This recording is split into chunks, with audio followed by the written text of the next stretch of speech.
and I'm very pleased. I'm not sure if he's ever done this before, but I've got Robert Bates here, the director of the Centre for Migration Control, who'll be with me for the next 60 minutes. Have you done this before? I don't think I've done this before. It's the first time, so go easy on me, well, please. Yeah. I mean, it's pretty tough, so you better be up to hot speed. seat. Yeah. No, seriously, great to have you here. Thanks for having me. Particularly because we've got some migrant crisis-related stories, some very important stories to discuss. We'll kick off with this. I mean, these were new figures released yesterday by the Office of National Statistics.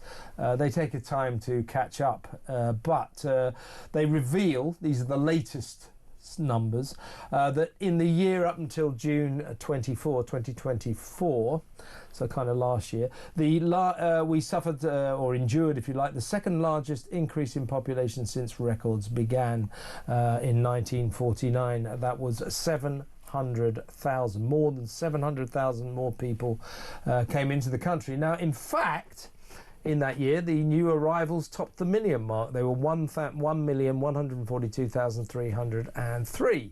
But the ONS estimate that about 452,000 people left the UK during that year. So the final growth added up to be precise, a stellar 706,881. So getting on for 707,000. Now, Nigel Farage has just said we cannot carry on like this. I mean, it's not just Nigel saying this. This is ridiculous, isn't it? And we know that although they have brought numbers down a little, we are still swelling in terms of our population every single year right now. Something to the tune of 500,000, 600,000 every single year. 70 million people crammed into this country officially. When I was a kid, a long time ago, admittedly, the population was 55 million. It's now 70 million. That's the official figures. They estimate there may be 10 million people in this country we don't even know about. Now, these are small islands. This is a small island. We are full, aren't we? Our infrastructure is creaking at the seams. This can't go on. It's a completely unsustainable state of affairs, and as you pointed out in your opening piece, this is the second year in a row where effectively numbers have gone way beyond any historical precedent. I think it's very important to start with that we recognise that this is completely the doing of the Conservative Party and what they introduced. Yeah. 15 years of misgovernment. 15 years. They got given a golden opportunity when we voted to leave the European Union. They took us out, a chance to finally restore order to our borders. Instead, what they put in place was effectively a system that was more lax than when we were actually members of the European Union. They threw the door wide open on low-skilled, low-wage routes, primarily other individuals coming as family members and dependents, and this has had a huge consequence on the living standards of the British public. You know, we have over 1 million people right now waiting on the social housing list for accommodation. We have you know, a woeful track record of actually building enough houses for the existing population, let alone when we're increasing the numbers at this rate as well. GP surgeries, school places, you know, is all anecdotal, but people are all feeling the squeeze now. Things are starting to feel full. The country is starting to feel like it is at breaking point. We're starting to see the real pressures and the implications. And of course, the real consequence of this is that we've seen over the last couple of years, GDP per capita, which is effectively the best measurement of how good our life is, has been in absolute freefall. I think we also need to recognise that with migration driving all of this population growth, where we're heading as a society isn't as a unified national society with a collective identity and a collective set of norms and values. I think what we're actually seeing now with these numbers is a woeful lack of assimilation from those recent arrivals. We're seeing a real fragmentation of society. I think we're at the point now where we need to start listening to what polling suggests is the British public's most preferred immigration system, which is a net negative system where we actually see more people leaving the country than are entering the country, because numbers like these are just simply net zero I'm interested in. Well, effectively, yeah, exactly. You know, we've Migrant net zero, that'll do me, yeah. The numbers that we have seen over the last couple of years, without historical precedent, you know, we're seeing 20 years worth of net migration in 1 year, effectively. That is not something that anyone ever voted for, and I think people increasingly start to think, you know, who are politicians actually behind it? What ideology has led them down this route? Because we're not seeing the economic growth that they constantly assure us that immigration will lead to, and we're certainly not seeing a kind of harmonious society, a multicultural paradise being created either. It's a disaster. I mean, it started by Blair, but this actually goes back before even Tony Blair. The population of England and Wales has been increasing steadily every year since 1982, and that sort of gradual increase has now turned into, you know, a very, very fast increase. Blair and his mob, there are still idiots in Parliament who do believe that expanding our population is good for our economy, good for our culture, and nothing could be further from the truth. It isn't good for the economy because most of these people come in. I mean, we're not talking about captains of industry and top executive and doctors and engineers. We're talking about low-skilled, low-paid workers. Now, there's something, you know, companies like that, they like low-paid workers from abroad because it saves them a lot of money. But these people, although, you know, they'll have some money to spend, they won't have much. So the economic increase that Tony Blair predicted, or the economic prosperity that Tony Blair and his Gormless gang predicted would happen when we swelled the country and had all these millions new people in there, it is infinitesimal. I mean, if you put another million people in this country, as we do year after year, by the way, folks, these are legal. These are legal immigrants. These aren't people coming across the channel. You will, by the economy will slightly improve, really, really infinitesimally.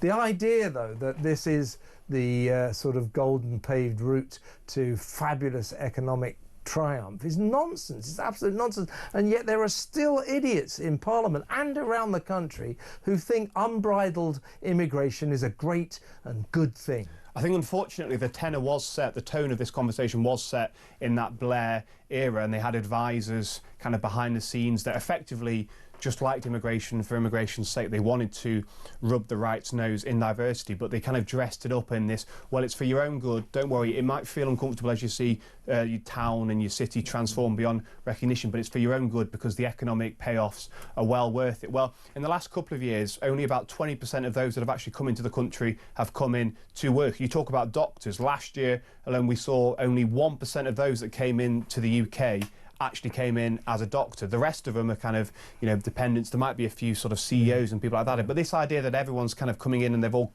sort of cracked, you know, the Enigma code and they're all brainiacs just waiting to go. Stethoscopes around there ready to get to work in the latest. But that's the image they present. Hospital. Yeah, engineers and doctors. Yeah, right. Drug dealers mostly. Well, there is a sort of medical element to a lot of these migrants. They get involved in the narcotics trade, the illegal narcotics trade.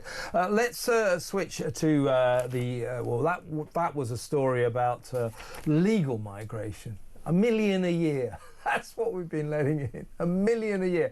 Obviously, hundreds of thousands leave, but we're riding at around about 500,600,000 increase every year. It's insanity, folks. It's insanity. So is the illegal migrant crisis. So this armada of migrants have been pouring across the channel since last Wednesday. I'll read out the numbers, right? So last Wednesday, 132. Thursday, 225. Friday, 68. We come to the weekend, 26. 122. Sunday, 27th, 96. Quite a low day there. 28th, 212. 29th, 149. So that's 2 days ago. And yesterday, there was a big fear, Robert, for a while that an astonishing 900 migrants would cross the channel illegally, had done. But those figures were disgracefully exaggerated by the right-wing press. It was actually 898. So that is 1,769 in a year. They're going to cost us 71 million quid, sorry, in a week. just over a week. They're going to cost us 71 million quid in the next over the next year alone. Each one of these illegal migrants who we embrace with open arms and put them in 4-star hotels, give them free food, free doctors, free lawyers, free dentists, free everything they like, free phones. Each one of them costs us £40,000 a year. This is madness. How is Keir Starmer's smash the gangs strategy going? Well, from his perspective, it's probably going quite well, because I honestly think he's handled this situation so poorly. You have to judge situations almost by their outcome, and I'm not being conspiratorial and suggesting that. Obviously, I think he really means it when he says he wants to smash the gangs, and he's got a real conviction, a kind of liberal-orientated conviction in smashing the gangs. You talk about the cost of these individuals. Of course, that's just in terms of the keeping them in the country. That's before we even get into the the crime that we know that a disproportionate number of them are likely to be committing, and the implications that has for the community, the kind of freezing effect, people feeling scared to walk to the streets or go out late at night. We also then need to consider the way councils have got so caught up on this idea of needing to integrate these illegal immigrants into the country and to give them opportunities and to help them, feel a part of the country, that we're actually seeing councils lining up with charities, signing up with charities, encouraging people to give bikes, mobile phones, technology, laptops, computers, the whole works to these individuals. And effectively, what we are seeing when it comes to what's emerging under the Labour Party is a two-tier administrative system, really. We have fast-track GP surgeries for those that have come here illegally. Brits have to wait and get up at 8 o'clock to try and call a GP and desperately try and get that appointment. We have these, we saw it the other week, we have Wandsworth Council offering half price bike rentals. The whole situation has got so out of hand, because I think, unfortunately, what we've got is a political class in Whitehall and too many sort of civil servants in councils as well, who are completely captured by the idea that these people are actually kind of victims of some sort. These aren't just sort of economic migrants looking to make a quick buck and take advantage of what's frankly our overly generous hospitality and our ridiculous system. That's one way. I don't know if you saw our exclusive to this programme actually earlier in the week. We got footage of what life was like behind the closed doors of the Copthorne Hotel, the 16th century manor hotel with 4 poster beds, a koi carp pond, an adjacent golf course, manicured gardens, 4-star it was, bars, restaurants. They got closed down, of course. 600 migrants. They don't pay for anything. We give them 4 meals a day. They get a special afternoon snack delivered to their room in the afternoon, apart from breakfast, lunch and dinner. There's a constant convoy of delivery trucks with food, toiletries, necessities. The police are always there because there's all sorts of problems. Social workers, all the kids, they have kids there. 10 women have had babies on the premises. The kids who go to school, free taxis pick them. Well, I say free, we're paying for them. The taxpayers. Taxis pick the kids up in the morning, take them to school, pick them up afterwards, take them back to the hotel. We pay for their entire lives. Half of them, by the way, the blokes, because they're mostly blokes, are working illegally anyway. The entire system is mad. And by the way, we've got to go to break, Robert, but Keir Starmer and Emmanuel Macron's swap a foreigner scheme, you have one of migrant, we'll have one of yours, never made much sense to me. Anything happening on that front? Or, as I predicted, have there been no swaps, and will there ever be any swaps? Now, that scheme, folks, the swap a migrant scheme, will never happen. Well, hopefully it doesn't, because it's an absolutely terrifying scheme that would effectively lumber the British taxpayer with long-term obligations to those that have been deemed to be legitimate asylum seekers, in most cases if they were illegal immigrants, and they've just been able to game the system. So hopefully, we've not heard much from it. Hopefully it is because it's been sort of vetoed behind the scenes in the European Commission, and other European countries getting quite annoyed about what it would have effectively meant. Yeah, OK. Listen, give us a call. Let us know what you think about it. There's 700,000 more people in this country. They're coming in 500,000-600,000 every single year. Meanwhile, we're on course for... by the way, these figures, these illegal migrants coming across in small boats, illegally, that's the number doing so, 47% up on this time last year. Almost half as many. Unbelievable. What do you think about all this? It's out of control.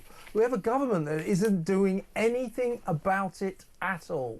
03444991000. When we come back, we're going to talk about the Online Safety Act, which all that Labour lot, all those twonks, Peter Kyle and everything, I say, well, it's just about protecting babies. It's about protecting children from the dangerous pornographic and violent horrors that lurk on the internet.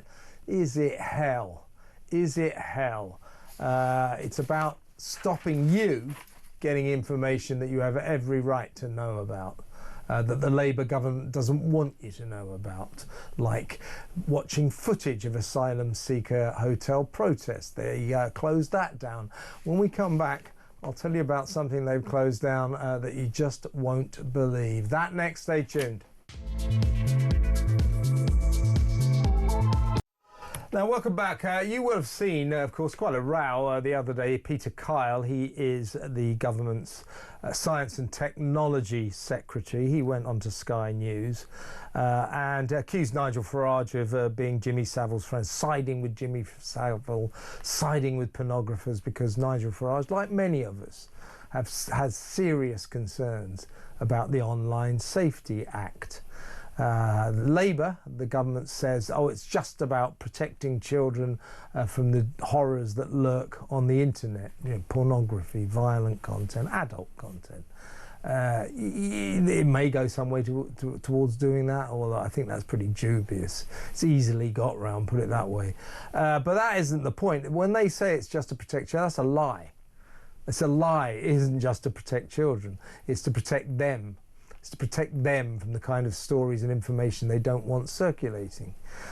So at the weekend, people who tried to look at footage of the asylum seeker hotel protest in Leeds were blocked with a message telling them that due to local laws, you couldn't watch this. So they don't want us to be talking about these protests. So they're shutting down the information. Well, today, this sinister syndrome, I mean, this is comical, but it's also extremely perturbing. It is this. Guido Fawkes, the sort of parliamentary website, rather a scurrilous, fun gossip column, does a lot of great stories, actually. It's good. They posted a story because today the list of Britain's most popular names came out. And as always, by the way, the top name these days was Mohammed.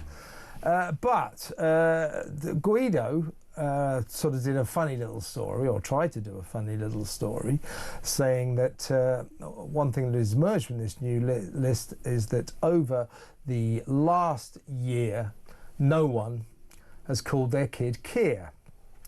Now, people who tried to read this story were blocked. They're actually blocked for the same reason that they were blocked from watching the asylum seeker protest in Leeds. They were greeted, Robert, by this message. So you're trying to read a story, a funny little story, ha ha ha. You can see how unpopular the Prime Minister is. No one has named their kids after him in the last year, in the whole of the last year. So clearly, anyway, people who tried to read this story were greeted with this. Due to local laws, we are temporarily restricting this content. That's Unbelievable. it. So you can't. In other words, what they've obviously done, the government, they fed in an algorithm which blocks stories that could be seen as disparaging towards the government.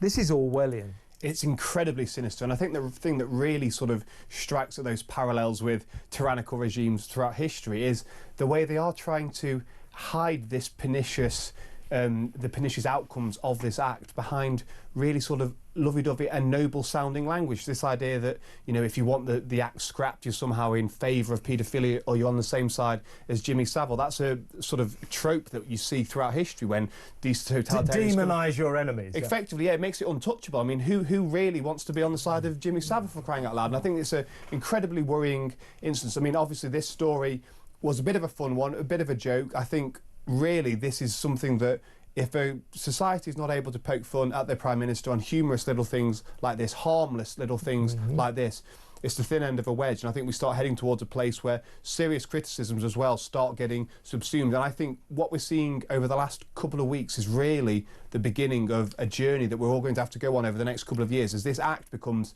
ever pervasive in every walk of life. Really is. Starts to monitor communication. And let's not forget that social media at the moment is playing an incredibly important role in holding Labour politicians to account. We don't have any real opposition in Parliament. It's the ability of individuals to mobilise using social media primarily to communicate that is effectively allowing some semblance of accountability to take place. And I think if we start having fly spot in the ointment and the system and the natural kind of discourse being frustrated by acts such as this, then I think we're heading to a really worrying place. It just strikes of witless politicians that have effectively not understood the real world, introduced some legislation because they want to protect children, and then not really been prepared to address the consequences of their actions. In fairness, it was the Tories who launched the online safety bill, but Labour have embraced it and put it into overdrive. Clearly into Twitter and probably Facebook and the other social media sites. This Online Safety Act has fed some kind of algorithm contained in which is a trigger to stop stories that the government doesn't like. So I know why they were not allowed to watch the asylum seeker hotel protest.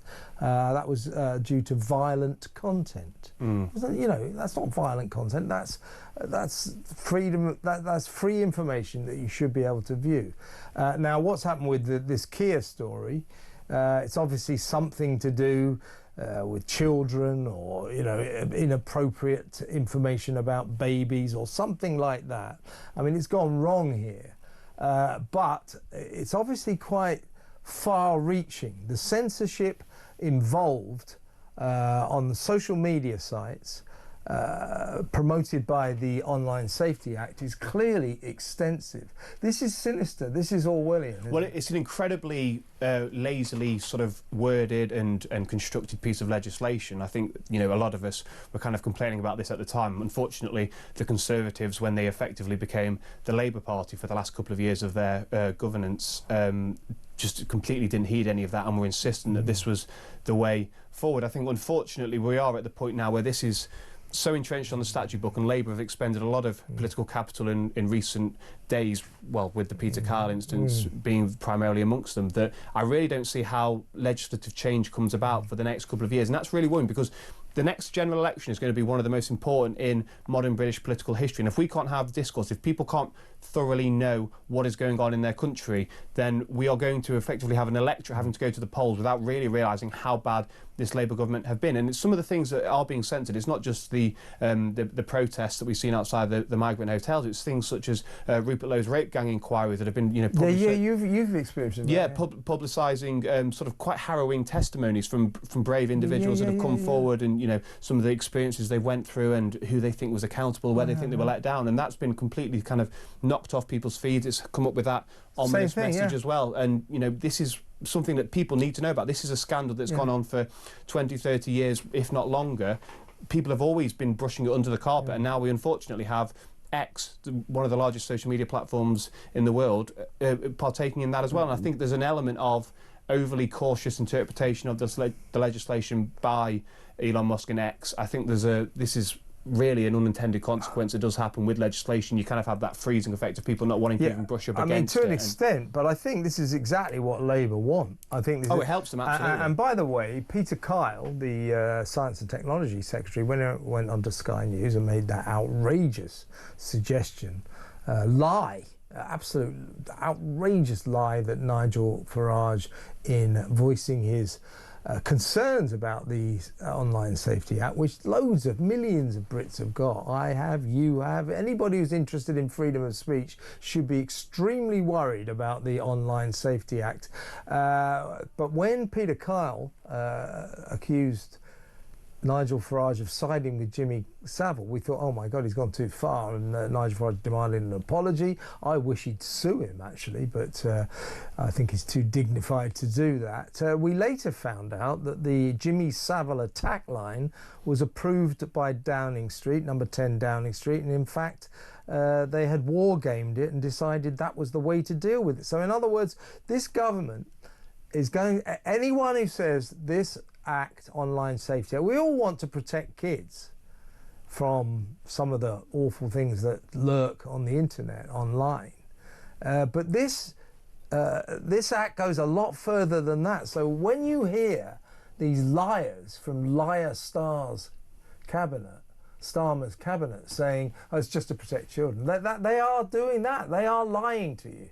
This is a sinister crackdown on free speech. It really, really is. And these people, Keir and his gang, his gormless cabinet crew, these people are extreme socialists. They're kind of commies. And socialists don't like freedom of speech. They don't like populations saying just exactly what they want. So here we are, folks. It's 1984, if you see what I mean. Let me know what you think. But I think this is, I mean, it's funny that we were banned from reading a funny little story about nobody calling their kid Keir. But when you think about it, it's the opposite of funny. It's seriously frightening. 03444991000. When we come back, we will discuss the notion that when you go woke, you go broke. Jaguar just found that out. And their boss has quit. We'll talk about that next. Stay tuned. Welcome back. If you go woke, you go broke. First rule of business, but so many businesses, so many corporations just don't seem to understand that, or they refuse to take note of one of the facts of commercial life.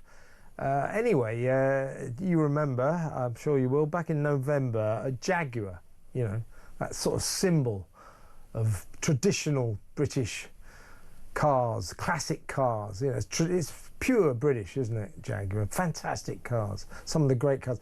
I think the E-Type Jag was in the 1960s, one of the most beautiful cars that have ever been made.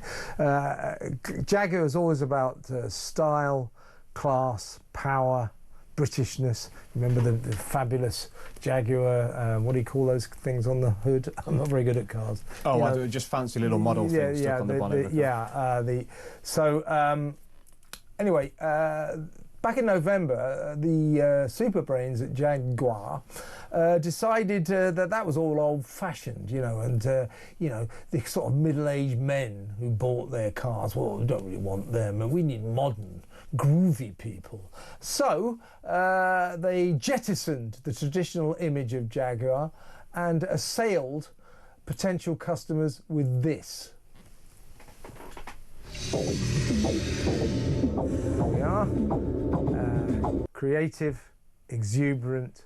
This is supposed to advertise Jaguars, right? Look at this.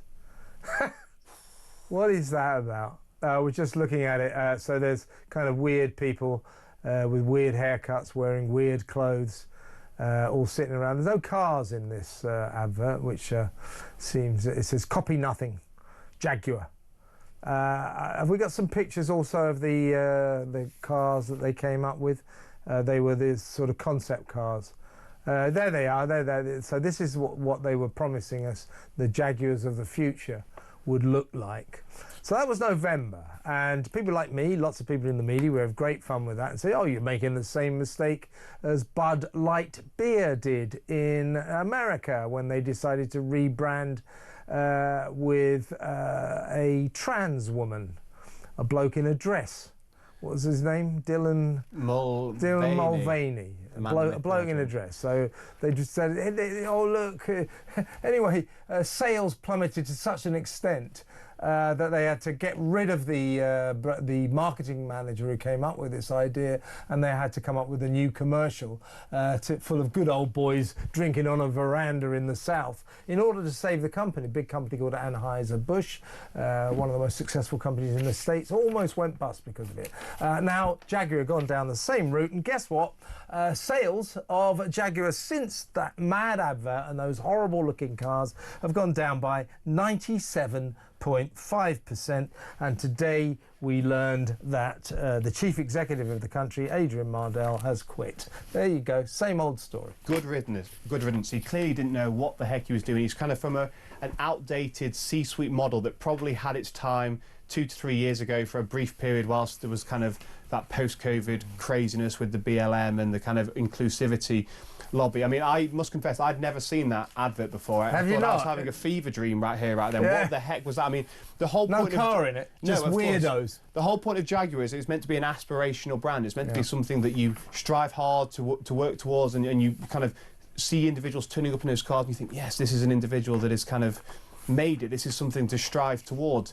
What they're trying to do, and I think unfortunately too many brands are trying to do this, is they're trying to be everything to everyone, and they want to kind of throw their arms open to the world. I think Bud Light is probably the prime example of the go woke, go broke. I mean, I've not had a Bud Light since that whole thing broke out. I think you're okay now. They've rediscovered their sort of honesty. But it's so ingrained in me now. Brand. Once I boycott something, I've not had Walker's Chris and Gary Lineker started doing his Remainer stuff as well. So it's kept. We're just looking. By the way, if you're watching on TV, we're just looking at Dylan Mulvaney rebranding Bud Light disastrously. The woman behind this super plan, she had to quit. The company nearly went bust. Anyway, this guy, he is the chief executive of Jaguar Land Rover. His name's Adrian Mardell.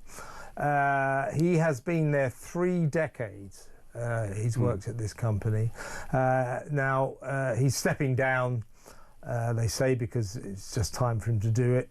It says here, quote from the company, Adrian Mardell has expressed his desire to retire from Jaguar Land Rover after 3 years as chief executive. So he was there best part of 30 years, but 3 years at the top, in the top job. The spokesman added that a successor will be announced in due course. Now, that successor, their job will be to annihilate and evaporate everything in that rebrand and go back to basics and see if they can recapture the magic of Jaguar, which they ludicrously, ridiculously and stupidly destroyed. I mean, getting rid of that logo is one of those most iconic. It's the Reebok tick, it's the Reebok. It's one of those brands. It's the Coca-Cola logo. It's up there with one of the most iconic brands that if you put in front of someone, they would be able to identify what it is. The new logo looked like something, a kind of Love Island graphic or something like that. It was absolutely ridiculous. I think, unfortunately, what seems to have happened to this chap is he spent too much time in those kind of morning meetings with the croissants and the lattes and got kind of caught up in this idea of inclusivity and progression and changing things, and it really ended up treating the company as his own ideological plaything. And I think that's when things start to go wrong. That's the reason why when you go woke, you do go broke, because you end up drifting slowly but surely away from your client base, your loyal consumers, who start to look at what you're doing and thinking, hang on, this isn't what I signed up for when I began purchasing your products. I mean, his basically his legacy is transitioning Jaguar into a kind of electric fleet, which they will start selling from next year as well. And, you know, this is something that I've never met anyone that's sort of clamouring for an electric car and excited by the idea of an electric car because it's an electric car. People want cars because they look good, they make them feel cool, and they go from A to B. I mean, this idea of kind of basing your whole identity and your whole brand's identity around this transition to net zero. Who does that actually appeal to? A very tiny sect. And I can't imagine Greta Thunberg's getting out the checkbook to buy a Jaguar either. So, you know, if he's made a few mistakes along his way. I'd like to see that. Yeah. She'd probably go for one of these new ones, you know. Yeah, well, I think she was in the advert as well. But looked like a bunch of Greta Thunbergs, didn't it? The old doom goblin there. She'd love all that. I mean, to be fair to Adrian Mardell, I would say I'm sure this wasn't wasn't his brainchild, and he's just gone along with it. He's been, I would imagine, being persuaded that this is the way forward, this is modern, this is woke, this is politically correct, this is in tune with the times. You've got the zeitgeist here, absolute claptrap. Now, the kind of people who buy Jaguars tend to be blokes, they tend to be of a certain age and of a certain wealth. I mean, the Jaguar is a status symbol. They just drove a truck through that. I mean, why would you do that? Go woke, folks, and you go broke. why do businesses keep doing this? It's bizarre. I think from his perspective, what's probably happened is he's gone in. He's a kind of slightly older chap. He's a white straight male, you know, and he's gone in and he's been confronted with this kind of army of marketing managers that are kind of just out of a university, haven't been indoctrinated with all these ideas about how the world should be orientated. And he's been so self-conscious about him kind of being a dinosaur and not wanting to come across as not down with the kids and hip, that he's kind of allowed himself to get caught up with this rebrand, which is one of the most catastrophic decisions that I think he's... Well, it's the worst rebrand since Bud Light. Yeah, absolutely. I mean, if you showed someone that logo, the new invented logo, and asked, you know, is this what you think of when you associate, when you think of Jaguar cars? No one would have a clue that that was even the logo. Jaguar is the little logo, is it a Puma? The little... No, it's a Jaguar. Oh, of course it is. It's a Jaguar. No, it's not. You've got me. The little Jaguar, Yeah, sort of everyone roaring, recognises it. yeah. Yeah, everyone knows that anywhere around the world. Iconic. That's what it is. Unbelievable, folks. Let me know what you think. Do you agree that when you go woke, you go broke? You don't have to agree with it. It's a fact. Ask the guys at Jaguar. Now, when we come back, we're going to go to break now. When we come back, we'll talk about the ongoing asylum seeker protests that incredibly our Prime Minister, our dear leader, our supreme leader, you know, down at the Ministry of Truth, old Keir Starmer, has yet to say a damn word about. It's unbelievable. We'll talk about that next. Stay tuned. Welcome back now. Still with Robert Bates from the Centre for Migration Control. In a little later in the show, I'm going to be talking to a former security guard who worked at a number of asylum seeker hotels, and he's going to tell us about some of the horrors that he witnessed while he was doing that job. He said they used to be quite disciplined, but they turned into chaos because they used to have these guards guarded by former military men, and so they used to run them, you know, with a rod of iron, and the migrants did what they were told, and then the military men were replaced by people from the hospitality industry. And he says that since then, after that, everything fell apart at the seams. But just throwing more light on the fact that the asylum seeker, we talk about the migrant crisis, and of course that's quite right to do that. But I think what we're talking about now, the preeminent problem in this country, is the asylum seeker hotel crisis. More and more communities rising up in furies, just saying, you know, we won't take this. Waterlooville, a little town in Hampshire near Portsmouth, massive demonstration yesterday because they're putting only 35 migrants into brand new £250,000 flats that overlook the rather run-down high street. Now, these were up for sale. You can only assume the government's bought them, and they're putting 35 migrants in there, and the local community, it's quite a small town, they said, well, you know, we didn't vote for this, we didn't ask for this, and they're furious, and it got quite heated. Now, this is happening everywhere, and, you know, nobody... the Prime Minister has yet to say anything, so silent. It's extraordinary, isn't it? Well, he's burying his head in the sand on this issue. I think over the last two or so weeks, we have seen really the kind of the righteous indignation that a lot of the ordinary people of this country, the people that get up in the morning and make this country. Yeah. By the way, somebody described them as some politician on the make a couple of weeks ago. It might have even been Farage or someone. I think it was. He's not so much on the make, he's kind of made it, hasn't he? He started talking in terms of the alarm clock class. Yes, I like that. I thought it was good. Well, yeah, but I mean, it's quite snappy, but I was thinking, do you mean what we used to call, like, everyone who went to work? I know, but it's a unique thing now. It's a unicorn. Once you see really someone who actually sort of gets up at 7 o'clock in the morning to go and put it in the graft. It's anyway, you were saying. Yeah, well, I just think, you know, basically the Conservative decision when this small boats crisis first kicked off to not properly invest in detention facilities for those that are coming into the country illegally and to instead start buying up these or renting out these hotels on a huge scale is something that I genuinely believe in a couple of years' time we will have to have an inquiry into, not just because of the costs. We know that by the end of this decade it will have cost us 15 billion just to rent out these hotel rooms, but because of the sheer risks that it poses to the British population. We know from just a small sample of hotels around the country, about 100 or so, which is just a fraction of the number that there actually are. In the first 6 months of this year, there have been 339 charges laid against individuals registered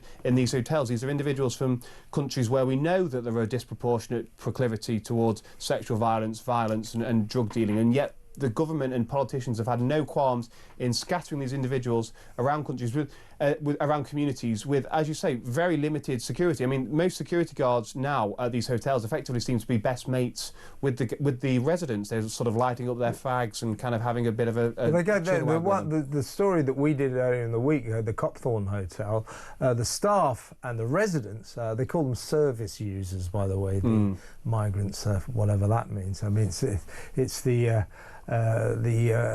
comprehensive service that we supply them with. But the staff and the service users, the migrants, they all worship together in the mosque. And the mosque is the former conference room at the hotel that they've converted now. I mean, I said the other night temporary mosque, but it's kind of permanent now. But they all pray together, so you're right. Well, that's interesting. That doesn't surprise me too much. I think there's not enough distance between those that are meant to be sort of keeping these individuals in check, because they are undocumented individuals about whom we know nothing. They are, by the very nature of us not knowing about them, a potential risk to the women, children, and frankly the men as well in those areas that they're being put up to. And I think when you look at the contracts that the government's given out to the accommodation providers, the staff providers, and sort of the charities that help with this situation as well, that's another few £100 million. And it is all geared towards making sure that these individuals that have broken into our country are having the best possible time whilst staying at our expense. They have access to a 24-hour hotline to complain about the food, the service, the kind of, you know, whether the corridors are being kept it's not good enough for them. That's exactly. Well, and they really are the very definition of their service users now. They are treated sort of as if they're paying customers of a hotel, and that we have to make sure that they give us a good Google review at the end of their stay. It's an absolutely ridiculous situation. Yes, it is. And let's talk a bit about our weirdo Prime Minister, because we were just looking at pictures of the as I say, rather heated protest in Waterlooville. But, you know, over the past couple of weeks, of course, Epping it keeps cropping up, the Bell Hotel. The protests there continue apace. We've seen quite a few there. But we've also seen protests, you know, quite well-attended protests in Portsmouth, Lee Anderson's constituency in Ashfield, that's in Nottinghamshire. Obviously across the south coast, we've seen them in Southampton, Bournemouth, as I say, Portsmouth, Leeds, Altrincham up in the north, there's a big one going out. So more and more of these are happening, and they are quite a thing. And meanwhile, the Prime Minister calls an emergency meeting this week about Palestine. And the Prime Minister, this is a very major outburst of unrest in this country.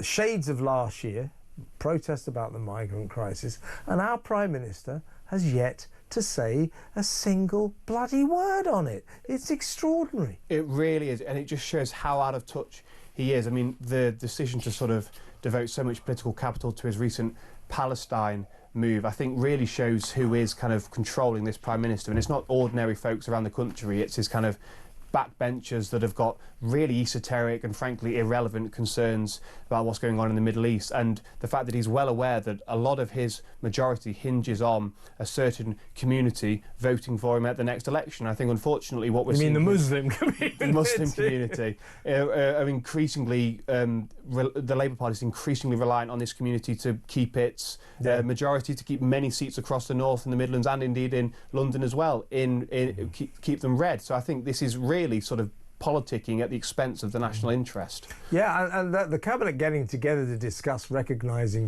the state of Palestine, which, by the way, hilariously looks as if it might be against international law. You can't really recognise a pile of rubble with no discernible government and no discernible borders.